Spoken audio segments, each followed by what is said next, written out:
Hello everybody, I'm Susan Whitterick from dBx Acoustics and I'm here today to do a live question and answer to answer everything you've ever wanted to know about acoustics. We've got Katie behind the camera, she's going to be fielding your questions and asking me the questions as they come in. She gets the easy job because she gets to hide. So fire away Katie, what's the first question? Alright, the first question we have on here is, why do all modern horror films go quiet, quiet, quiet, loud? Oh, that's a very good question. Not really something that we deal with, but I suspect that's got something to do with just the psychological and physiological effects of that kind of noise environment. So the quiet periods will sort of lull you into a sense of calm, a sense of relaxation, and then of course the sudden loud part, that's going to make you startle, it's going to get your heart rate up, it's going to get your brain into a bit of fight or flight mode, and that's going to make the movie sound much scarier. So it's just a trick, a psychological trick. The next question we have on the list is, what is your favourite project that you've worked on? Ooh, I don't know. I don't know the answer to that. I like all of the projects because they're all so different and they've all got their own challenges. Every building is unique. I think one of the ones that I remember the most fondly is when I was working for another company and we did the design of the Cork School of Music and the Curtis Auditorium in Southern Ireland, and that was great because it was one of those rare projects where acoustics was the be all and end all. It was the main thing about the project to make it into a fantastic venue. So for once it wasn't a case of, can we save some money by cutting this out, do we really need to do the acoustics? They were actually doing what we told them and listening to what we said, and it was a great success. It's a really good venue, so it was a really interesting project and a really successful one too, so I remember that one very fondly. And we're just going to have a quick break now just to say thanks for joining us on our Q&A. I'm Katie Smith and I'm here with Susan, and we're answering your questions on acoustics, so be sure to leave them in the comment section below. The next question is, what advice would you give to somebody starting out their career in acoustics? There has traditionally only been one way of getting into a career in acoustics, and that's been to take a relevant degree either at Salford or Southampton. They tend to have traditionally been the two key places. It's getting a bit more common now as well to see applicants coming through with the Institute of Acoustics Diploma in Acoustics, and I'd say that's probably the minimum that you need to have if you are looking at coming into the industry. You'd also need to get some experience, whether it's paid or unpaid.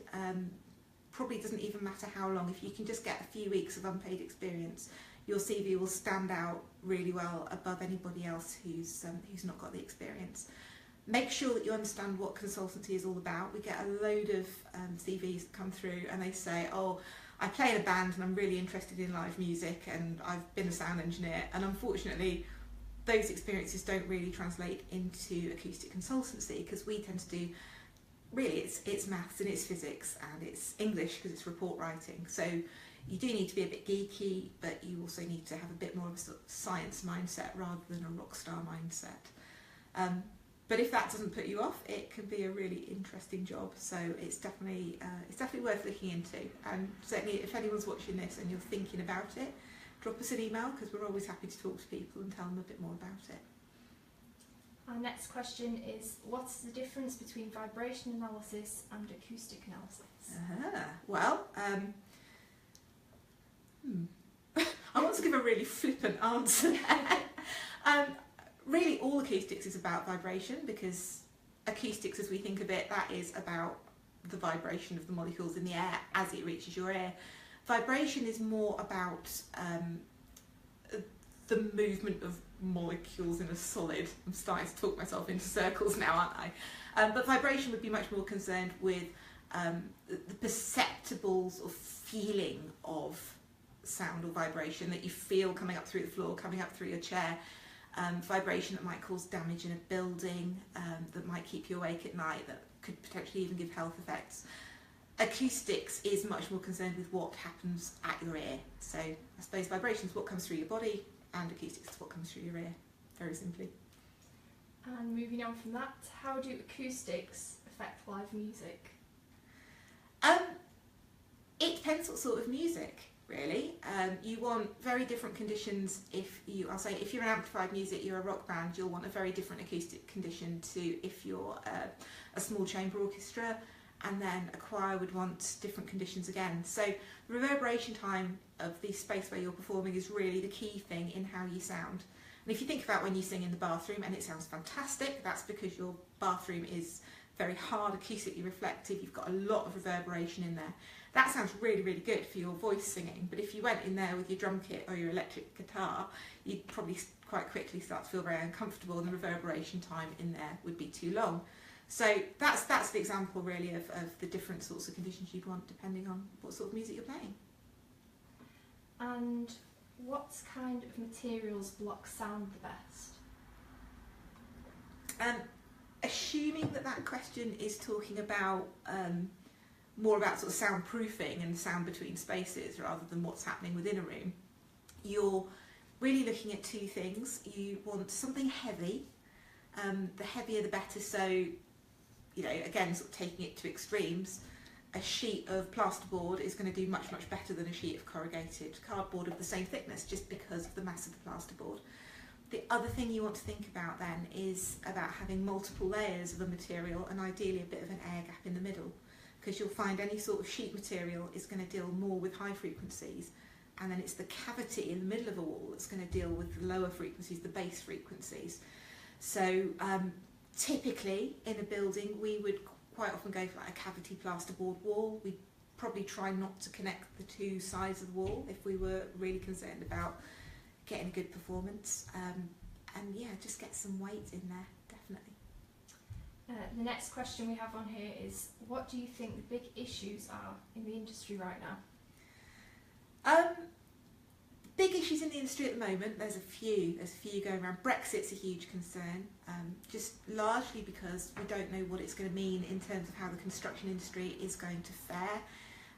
People are a little bit on edge, wondering you know, what funding there's going to be for infrastructure projects. Can't speak today. Wondering about, you know, whether it's going to affect HS2, whether it's going to affect any other major projects. It's also potentially it's going to have an effect on legislation, because we are currently bound by the European Noise Directive. There are a lot of British standards relating to acoustics, but there is also an influence from the European legislation as well. Whether or not that's going to change is something we don't know at the moment. So there's a lot of uncertainty about. Big issues really affecting acoustics. Well, there's in the news today, there's about prison reform and about how the onus now is not going to be on punishment, but it's going to be much more on rehabilitation. So I think that's a big one for acoustics. I think acoustics can play a really big role in that. So definitely I would plug our blog, because there'll be something going up later today on that. Plug. What else is going on? Things tend to go in phases in acoustics, so you know, we'll go through a period where it's all about schools, and then we'll go through a period where it's all about commercial. Residential is definitely going to be a big one again over the next few years. Or the new garden cities are definitely going to cause us to think a bit more about conditions in housing, and although there's a lot of acoustic standards relating to it, they're not necessarily brilliant, so I think that's space for discussion too. The next question we have is, what is the most difficult or challenging job that you've ever worked on, and why? Ooh.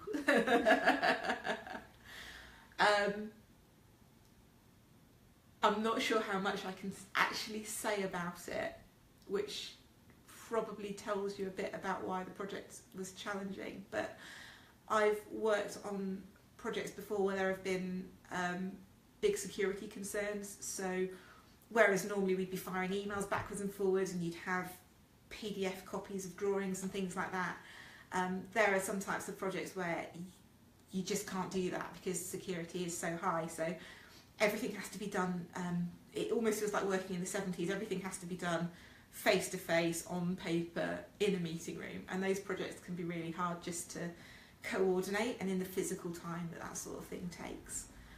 Technically, I don't know, again there's lots and lots of challenges. One that springs to mind is one that we did a couple of years ago, which was about an Archimedes screw power generator. So the idea is you have an Archimedes screw, water naturally flows in at the top, turns the turbine, and that generates into energy. And we were asked to do a noise assessment for one of these because it was going in quite close to housing, and there's no noise data out there for them at all. The turbines themselves don't really make much noise, it's a bit of engine noise, but as the water comes out the bottom of the turbine, it slaps. So every time the turbine turns, you hear kind of this slap and splash of the water. So didn't really know how to assess that or what to do. Ended up going on a bit of a weekend tour around the countryside, measuring noise from different turbine installations, and then a lot of discussion with the local authority about the perception of nuisance from these things, how we could control it, and yeah, that was quite challenging. Just because we didn't know, when the project arrived, we didn't know what to do. But happily, at the end of the day, we did come up with the right solution, and as far as I'm aware, it's installed and it's working and it's all good. So it came right in the end. And just to recap, I'm Katie. I'm joined here by Susan, and we're doing this live Q&A today, answering your questions as part of our wider campaign, Illuminated Acoustics. So if you have anything you'd like us to answer or discuss, please leave some comments down below. The next question we have here is, what is the most interesting place you've ever been to and you wouldn't normally be able to see? Oh, do you know, it's always been my favourite thing about this job is that we go into buildings where the general public can't go, and even in public buildings we get to see bits of them that you wouldn't normally see. So one that I really loved was years and years ago when I was working on the refurbishment of the Brighton Dome. That's next to but detached from the Brighton Pavilion, and it turns out there's an underground tunnel that connects the two because the Brighton Dome was the stable associated with the pavilion. So when they discovered and uncovered that was quite good fun. Had a bit of a trip through it, which I think it's not open to the public. Also, a lot of projects, sort of particularly in London, we've been up on rooftops and had fantastic views of London. I've been in, you know, boardrooms on the top floor of Canary Wharf and seen amazing views that you wouldn't normally get to see, and that's always good. And also archaeological finds. There was one at the Royal Naval College in Greenwich, and I was there as they were sort of discovering an old monastery buried underneath the floor, and yeah, not related to acoustics at all, but just really, really interesting, and again, things that you wouldn't normally see. So that's always a pleasure. What is the strangest thing or things that have ever happened to you on a noise survey? Well, there was the time I was stopped by the police, who wanted to know why I was hanging about underneath a street lamp in Ealing at 3 AM. I think they were quite suspicious, despite the fact that I was wearing 47 layers of clothes and hats and thermals and gloves. They obviously thought I was catering to a particular niche there. I was once stopped by the police in central London when I had a ladder propped against the wall and I had one leg over either side of the wall, and they stopped to ask what I was doing, and I said I'm doing a noise survey, fully expecting to be arrested and taken into custody, and they let me get away with it. And there was the time that I was stalked by cows on a noise survey, and they followed me through a field, and yeah, cows are not the most graceful creatures, but they stayed sort of 3 cow lengths back behind me. Every time I stopped and turned around to look, they all stopped and kind of piled into each other as well. So that was quite entertaining as well. But yeah, lots of strange stories on sites. We have an interesting one next, and that's why a restaurant's increasingly noisy. Because people are drinking too much wine and shouting. I don't know if restaurants are increasingly noisy. I suppose there has been a bit of an architectural interior design trend over the last sort of 20 years to go towards, you know, so I think of like 70s restaurants and things, showing my age, you know, when it was all kind of plush velour and curtains and soft finishes, and now everything tends to be just very clean, sleek finishes, lots of stone, lots of plasterboard. And those are acoustically reflective surfaces, so the sound has nowhere to go, it will just bounce around. People then, they speak more loudly to compensate for it, and of course then the overall noise levels go up. The whole thing just goes around in a bit of a vicious circle. So that's really the problem. It's easily remedied, and there are actually acoustic finishes you can get that look just like plasterboard and look just like stone, so there's not really any excuse for it. I'm quite a grumpy old woman now, and I'm quite a strong advocate of saying to restaurants, I won't be coming here again because it's way too noisy, and by the way, here's my card. So I'd strongly advise you to do the same if your favourite restaurant is getting a bit too noisy for you.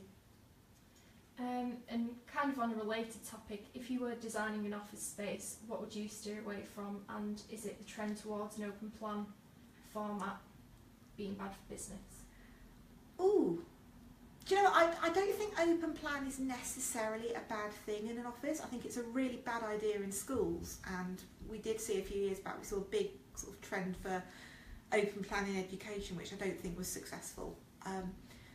I think in offices it's manageable as long as it is carefully thought through, and you need to think very carefully about where different teams are going to sit, their relative sensitivity to noise, how much noise they generate.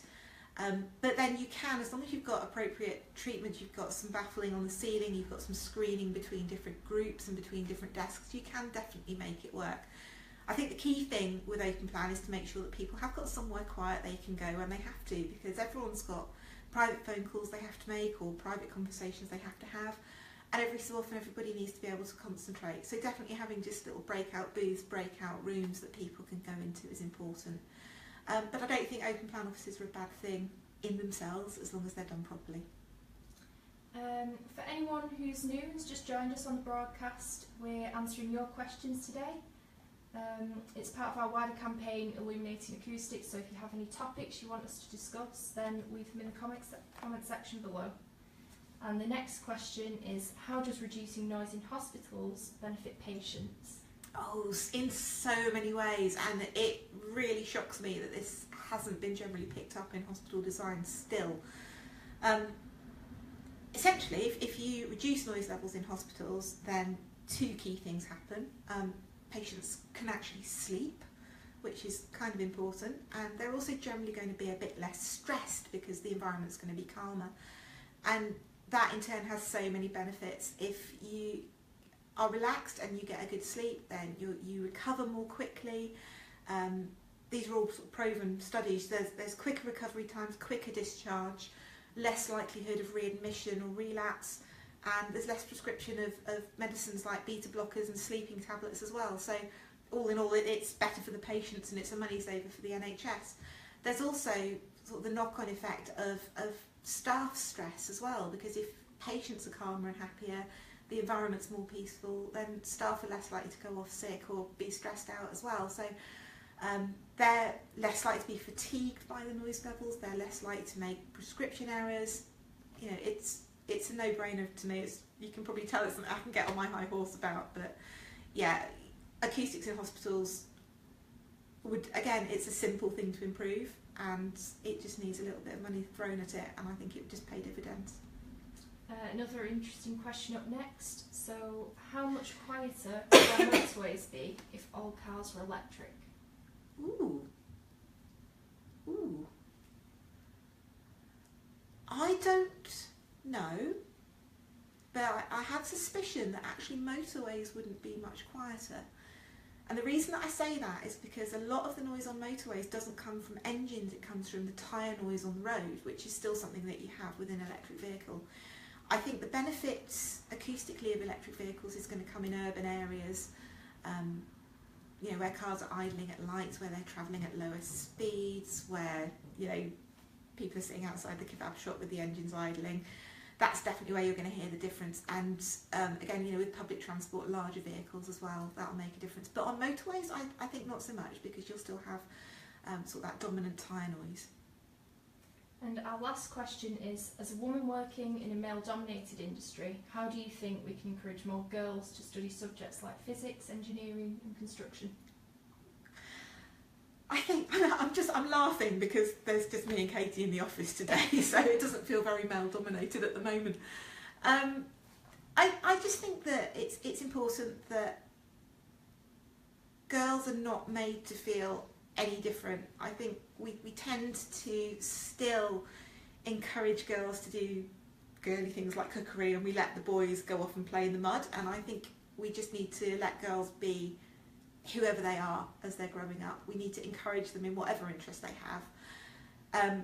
I was very lucky at school that I was really, you know, we were very explicitly told that engineering was a career for women and it could be a successful career.